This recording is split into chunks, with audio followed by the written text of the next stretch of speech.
The sun never truly entered the Endrizzi mansion. It merely negotiated with the heavy velvet drapes. At 7 a.m., Fradiano Endrizzi sat in his high-backed leather chair, a throne of mahogany and silence. To the associates waiting in the foyer, he was a monument of terrifying discipline, a man who had survived a dozen bullets and now ruled the city's shadows with a stillness that suggested he was above the common need for movement. His black suit was pressed to a razor's edge, hiding the intricate dark ink that climbed his throat like ivy, marking him as a man of ancient, violent debts. But inside the suit, Fradiano was a ghost haunting a machine. His morning routine was a choreographed ritual of humiliation masked as dignity. He watched his mother Gina move with a practiced somber grace, her pearls clicking softly as she adjusted his lifeless legs onto the footrests of the motorized chair. She leaned down, kissing his forehead with a coldness that felt like a seal on a tomb. "The world is waiting for its king, Fradiano," she whispered, her voice a mix of devotion and something sharper, more possessive. He didn't answer. He simply stared at the vast marble floor of his study. For 15 years, that floor had been a distant planet. He could see the intricate veins in the stone, but he could not feel the vibration of a footstep or the coldness of the rock. He was the most powerful man in the state. He could make judges vanish and industries crumble with a curt nod, yet he was a prisoner who couldn't feel his own weight. His hand, the only part of him that felt truly alive, rested on the armrest. It was a killer's hand, scarred and steady. But as he looked down at his knees draped in expensive wool, a familiar hollow ache settled in his chest. He was a lion in a gilded cage, and the bars were made of his own skin. He had accepted the stillness as his penance, a permanent silence for a life of noise. Then the heavy doors groaned open. A splash of light entered the room, and with it the frantic pitter-patter of small shoes. Eva, in her pale blue dress, sprinted toward him, her laughter a sharp, bright contrast to the suffocating atmosphere of the room. She didn't see the stone dawn. She didn't see the paralyzed king. She saw her father. As she reached out to grab his hand, her small fingers locking around his, Fradiano felt the familiar sting of love and the bitter recurring wish that he could simply stand up and walk her into the garden. He was the anchor of the Endrizzi name, but as he looked into his daughter's worried eyes, he felt himself drifting in a sea of absolute motionless dark. Tamala M. Nelson entered the Endrizzi estate not with the bowed head of a servant, but with the quiet surgical focus of a woman who had spent years reading bodies like maps. As she followed the head housekeeper through the labyrinthian corridors, her eyes didn't linger on the gold leaf or the Renaissance oils. They settled on the posture of the guards and the way the air seemed to thin as they approached the study.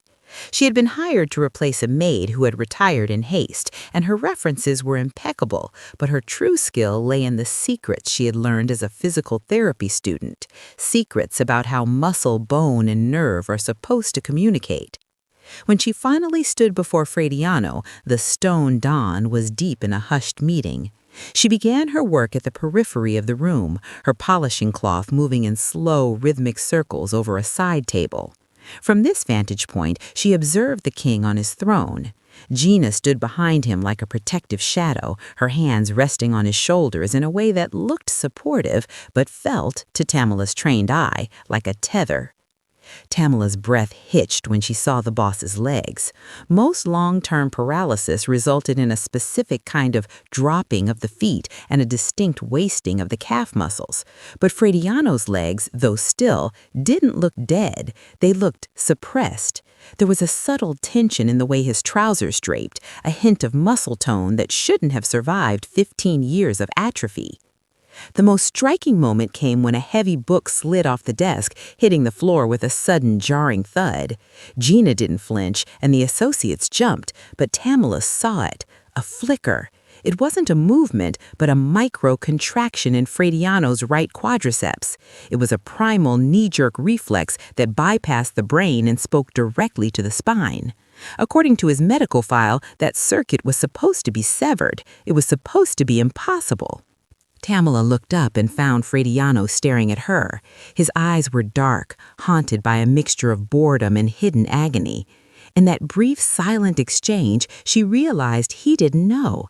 He believed the lie he was living. As Gina stepped forward to adjust his blanket, her movements were suspiciously quick, masking the area where the muscle had twitched. Tamala looked back down at the polished wood, her heart hammering against her ribs.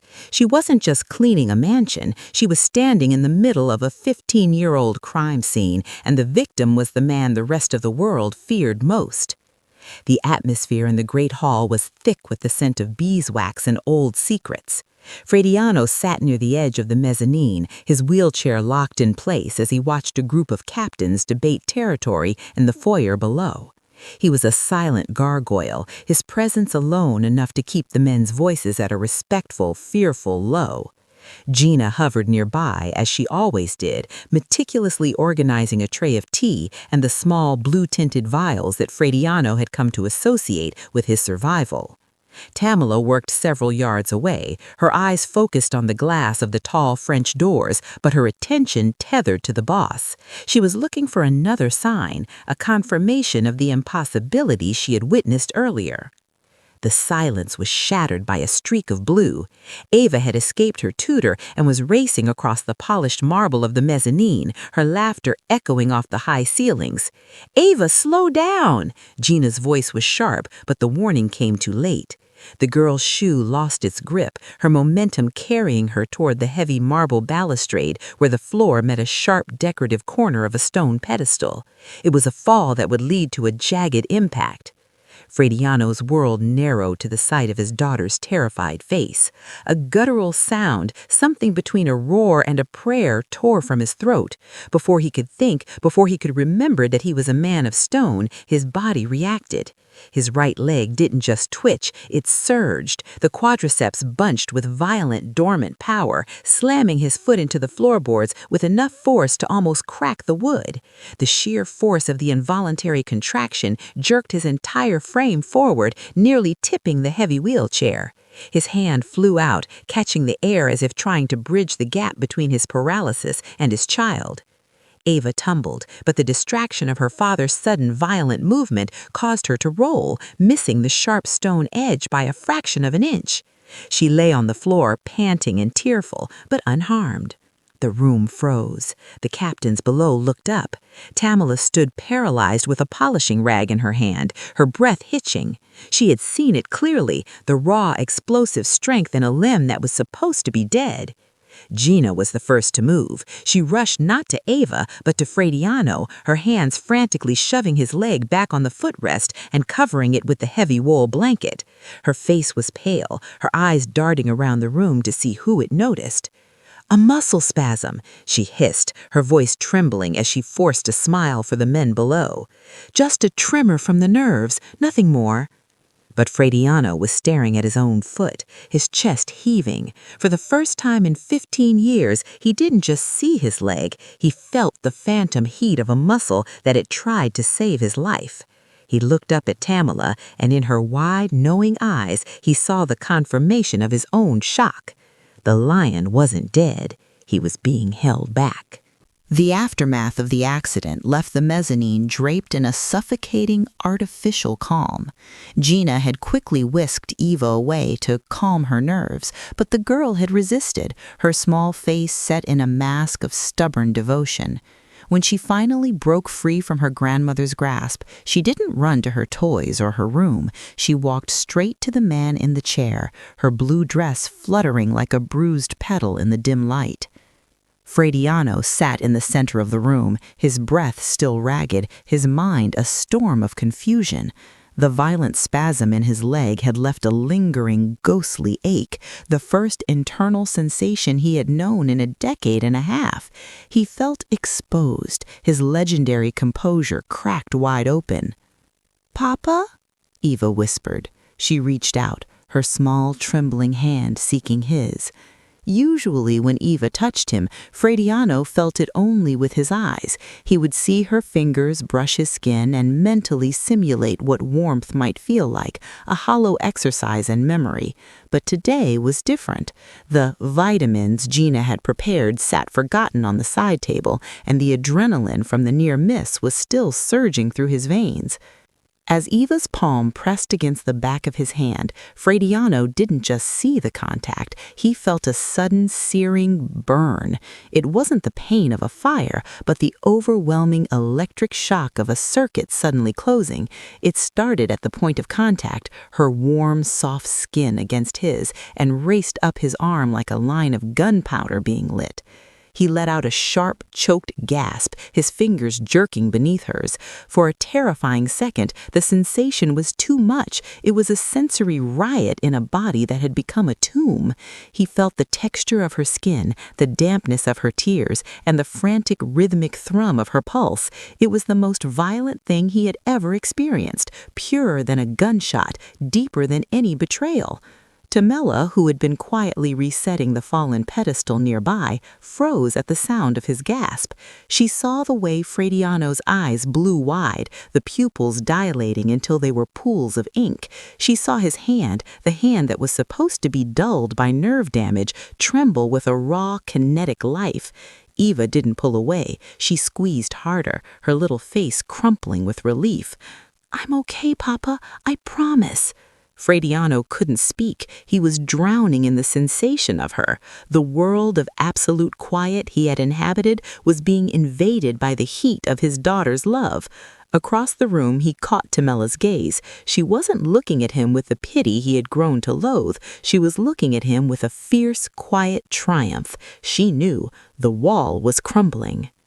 The burn in his hand began to spread, a slow, crawling warmth that defied every medical chart in his file. He wasn't a statue. He was a man being set on fire by the simple, honest touch of a child. And for the first time in 15 years, Frediano Endrizzi was afraid, not of his enemies, but of the truth of his own living flesh. The following morning, the mansion felt like a held breath. Tamela moved through the shadows of the master suite, her heart a frantic percussion against her ribs. In her apron pocket, she carried a small vial of sugar-pressed placebos, identical in shape and sheen to the nerve stabilizers Gina Marino insisted were the only thing keeping her son's heart beating. Tamela had spent the night researching the blue-tinted pills. They weren't stabilizers. They were high-potency neuromuscular blockers, usually reserved for surgical anesthesia. Administered in small, daily doses for 15 years, they wouldn't kill a man, but they would turn his muscles into lead and his nerves into frayed, silent wires. She found the tray in the butler's pantry, waiting for Gina's final inspection. The elderly woman was momentarily distracted, scolding a laundry maid in the hallway. This was the window, a sliver of time measured in heartbeats. Tamela's hands, usually as steady as a surgeon's, trembled as she swapped the pills. The heavy glass of the vial clinked against the silver tray, a sound that felt as loud as a gunshot in the oppressive quiet. She finished the switch just as Gina's footsteps clicked back toward the room. "You," Gina snapped, eyeing Tamela with the sharp predatory instinct of a woman who had survived decades of Mafia wars. "You, what are you doing in here?" "The silver was tarnished, Signora," Tamela replied, her voice a practiced flat monotone. She kept her eyes lowered, the image of the invisible servant. "I was merely ensuring the butler's tray was presentable." Gina narrowed her eyes, her hand hovering near the tray. She picked up the crystal glass of water, swirling it once before nodding. "Go, polish the banisters, and stay away from my son's quarters today. He needs rest after yesterday's excitement." From the doorway, Tamela watched as Gina carried the tray into Frediano's study. She watched through a crack in the heavy oak doors as the stone Don took the pills, washed them down with a single sharp swallow, and leaned his head back against the leather. He looked exhausted, his face a map of hidden pain. Hours passed. Tamela worked with a feverish intensity, her ears tuned to every sound from the study. The chemical veil would take time to lift, but without the morning dose of toxin, the body's natural resilience would begin to fight back. By noon, the change began. It started with a sweat, not the cold clamminess of a sick man, but the hot, flushing fever of a machine restarting after a long freeze. Frediano's hand, resting on the mahogany desk, began to curl. It wasn't a spasm this time. It was a slow, deliberate contraction of the fingers. Tamela walked past the open door, pretending to dust a marble bust. She caught Frediano's eye. He was staring at his own arm, his jaw clenched so tight that the muscles in his neck stood out like cords. He looked terrified, like a man waking up during his own funeral. The chemical fog was clearing, and for the first time in 15 years, the king was starting to feel the weight of his own crown. The mansion at 3 a.m. was a cathedral of shadows, inhabited only by the ticking of the grandfather clock and the heavy, rhythmic breathing of a man trapped in a dreamless cage. Frediano lay in his expansive bed, the moonlight slicing through the velvet curtains to illuminate the tattoos on his chest. Usually, this was the hour of his deepest despair, when the silence of his lower half felt like a physical weight pressing him into the mattress. But tonight, the air felt different. It felt electric. Without the morning dose of Gina's vitamins to suppress his nervous system, Frediano's body was becoming a battlefield. A strange, prickly heat, like 1,000 needles waking up under his skin, was crawling down his thighs. It was an agonizing, itchy sensation that he hadn't felt since the day of the shooting. His mind, sharpened by years of ruling through observation, focused entirely on his right foot. He stared at the mound of the silk duvet where his feet lay. He didn't ask for a miracle. He simply commanded his body with the same cold authority he used to command his captains. "Move," he hissed internally. "Obey me." At first, there was only the familiar void, but then a flicker of lightning seemed to snap behind his kneecap. He gritted his teeth, his knuckles turning white as he gripped the bedsheets. He poured every ounce of his will into his big toe. He visualized the tendons pulling, the muscle firing, the blood rushing into the dormant tissue. Then it happened. Under the heavy silk, the fabric shifted. It was a microscopic movement, a tiny upward hitch of his right big toe, but to Frediano, it felt like an earthquake. The sensation was sharp, raw, and undeniable. He did it again, a slow, deliberate curl. The sheet bunched. The physical triumph was immediately eclipsed by a cold, soul-crushing realization. If he could move now after only one missed dose of medicine, then he had never been truly paralyzed. The doctors, the specialists, the years of physical therapy that failed, it had all been a choreographed play.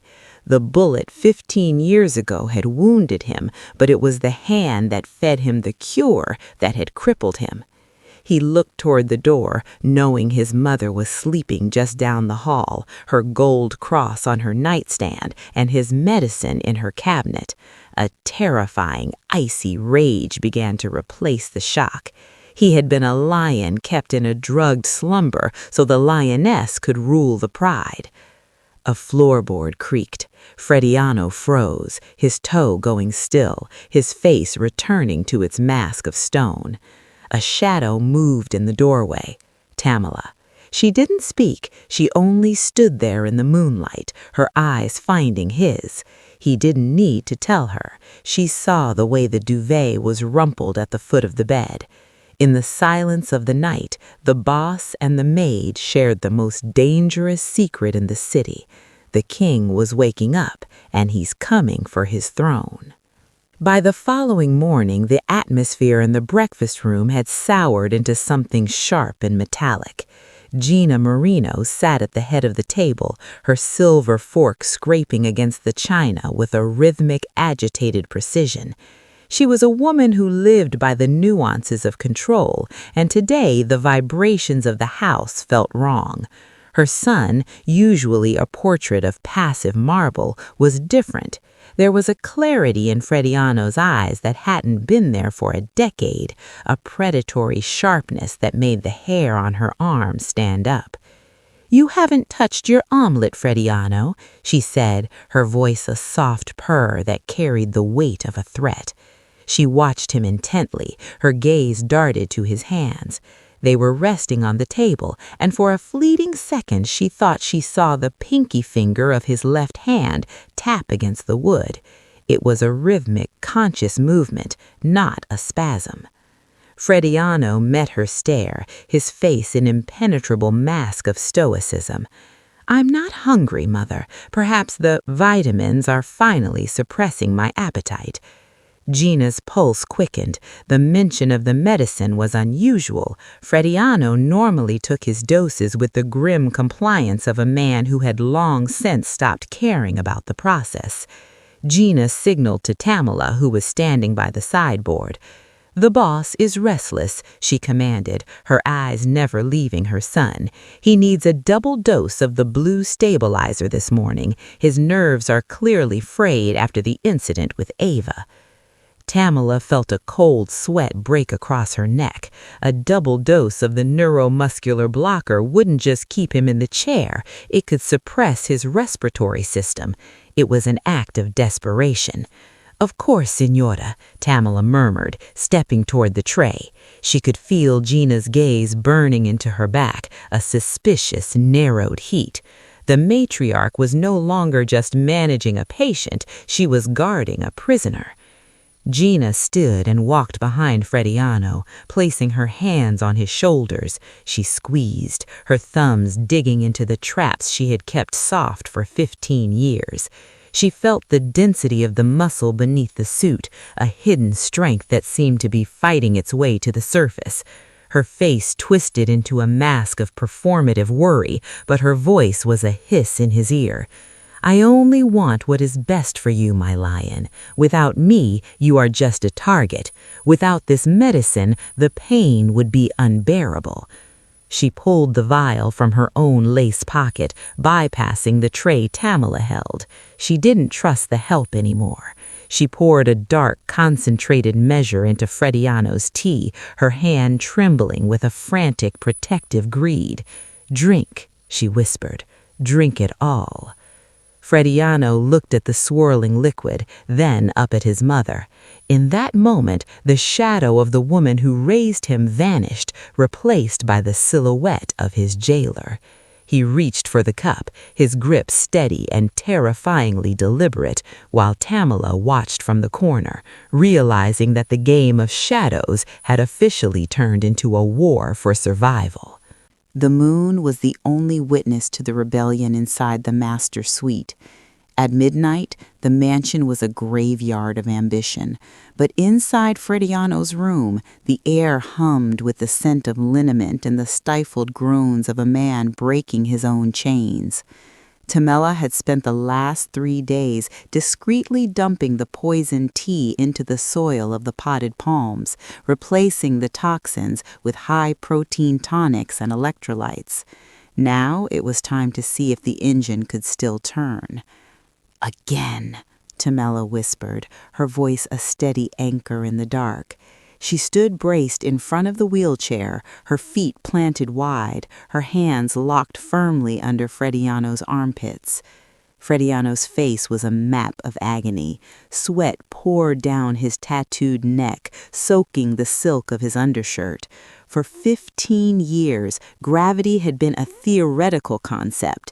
Now it felt like the weight of the entire city was crushing his spine. He groaned, a low, guttural sound of a beast being tortured. His legs, pale and trembling, were splayed on the floor like broken oars. "Push through the heels, Frediano," she commanded, ignoring the title, ignoring the fear. "Don't look at the floor, look at me." He looked up, his eyes bloodshot and fierce. He gripped Tamella's forearms with a strength that bruised, his knuckles white as bone. He visualized the fire he had felt when Eva touched his hand, channeling that heat down through his hips, into his knees, and finally into the soles of his feet. With a sudden, violent heave, the world tilted. The chair groaned as he vacated it. His knees buckled, snapping like dry wood, but Tamela caught his weight, her own muscles straining under the bulk of the man. For a heart-stopping second, they swayed in the center of the room, a precarious tower of flesh and will. Then the miracle took hold. Frediano's locked joints found their center, his back straightened, inch by agonizing inch, until he stood 6 feet tall for the first time in over 5,000 days, the sheer height of the room dizzying him. He was no longer a statue, he was a tower. The triumph in his eyes was fleeting, quickly replaced by the searing pain of dormant nerves screaming at the sudden influx of blood. He let out a choked sob of relief and rage, his chest heaving against Tamela's. He looked down at his feet, actually feeling the pile of the Persian rug between his toes. "I am standing," he rasped, the words thick with tears he refused to shed. "I am standing on my own ground." Tamela held him, her eyes shining in the dark. She knew the cost of every second he stayed upright. They stayed like that for a full minute, a secret king and his only true ally, before he slowly lowered himself back into the gilded cage of the chair. He was exhausted, his body shattered, but as he looked at the door that led to his mother's room, the stone Don was gone. In his place was a man who knew he could walk through fire to get to the truth. The following evening, the mansion was draped in a deceptive velvet silence. Frediano sat in the shadows of the library, his wheelchair positioned near the heavy oak desk where the family's private phone line sat, a dedicated connection for emergency medical consultations. In his hand, he held a modified receiver Tamela had helped him wire into the system, a tool of espionage in his own home. The line clicked. He held his breath, his pulse thrumming in the fingertips that only days ago had been numb. "The tremors are returning, Elias," Gina's voice drifted through the speaker, sharp and frantic, stripped of her maternal warmth. "I saw him move. I saw his eyes. They aren't clouded anymore." "That's impossible, Gina," a man replied, cold and clinical. It was Dr. Eris, the family's physician for 2 decades. "I've been shipping you enough neuromuscular blockers to paralyze an elephant. If he's regaining motor function, you aren't administering it correctly." "I am giving him exactly what you sent," hissed Gina. "But he's strong. He was always too strong. If he stands up, if he realizes that the bullet in his spine didn't sever the cord, we are dead. You've taken millions from the Andridzi accounts to sign those false disability papers. He'll hang us both from the mezzanine." Frediano's grip on the receiver tightened until the plastic groaned. The betrayal wasn't a sudden blow. It was a slow, agonizing poison that had dissolved 15 years of his life. He closed his eyes, hearing the casual way they discussed his body as if it were a ledger to be balanced. "Double the concentration for the gala tomorrow. We need him slumped in that chair for the summit with the 5 families. If he looks weak, the commission will vote to hand the acting authority to you permanently. Once the paperwork is filed, we can move him to the sanitarium in Switzerland. He'll never have to worry about walking again." "Just make sure the shipment arrives by dawn," Gina said, her voice regaining her icy composure. "I'll handle the rest. He still trusts me. He still thinks I'm his guardian angel." The line went dead, with a hollow mechanical snap. Frediano sat in the dark, the silence of the library suddenly feeling like the roar of a storm. He looked down at his legs, seeing them not as broken tools, but as weapons he had been tricked into disarming. The Stone Don was a title of respect, but tonight it was a tombstone he was ready to kick over. Across the room, Tamela emerged from the shadows, her face pale. She didn't need to ask what he had heard. The raw, murderous clarity in his gaze told the entire story. The trap was set for the gala, but the predators didn't realize that the lion had already broken the lock. The night of the gala arrived with the chilling opulence of a funeral. The grand dining hall was filled with the heads of the 5 families, the air thick with the smell of expensive tobacco and the unspoken scent of blood. Gina Marino stood at the head of the table, her dark lace dress making her look like a queen in mourning. She gestured toward the empty place at the center of the room. "My son is delayed," she announced, her voice honeyed with fake sorrow. "The pain has been quite severe tonight. I shall be voting in his stead to maintain the stability of our borders." A murmur of agreement rippled through the room. The vultures were ready to pick the bones of the Endrizi Empire. Gina lifted a silver bell to signal the finalization of the vote, her eyes glinting with the triumph of a 15-year siege. Then, the heavy oak doors at the far end of the hall didn't just open, they slammed against the stone walls with a force that rattled the crystal chandeliers. The room went deathly silent. Standing in the doorway, framed by the cold moonlight of the hall, was Frediano Endrizi. He was not in his chair. He stood tall, his black suit filled out by a frame that seemed to have expanded with pure, concentrated rage. Every eye in the room dropped to his feet. He took a step, heavy, deliberate, and thunderous, onto the marble floor. Then another. The sound of his leather soles striking the stone was the sound of a death knell for the old regime. Gina's face didn't just turn pale, it turned the color of ash. She clutched the edge of the table, her knuckles white as she watched the Stone Don march toward her. There was no tremor in his stride, no hesitation in his gaze. He moved with the predatory grace of a man who had been reborn in the dark. Behind him, Tamela walked with her head held high, carrying a tray that held the blue vials and the intercepted medical records.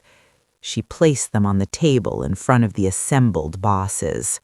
Frediano reached the head of the table and stopped inches from his mother.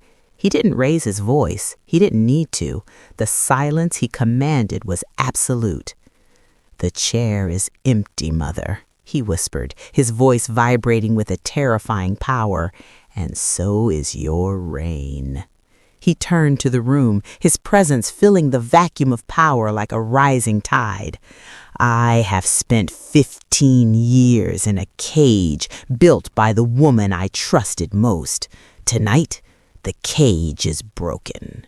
He reached down and picked up Ava, who had run to his side in tears of joy. He lifted her effortlessly, holding her high with the strength of a man who would never be moved again.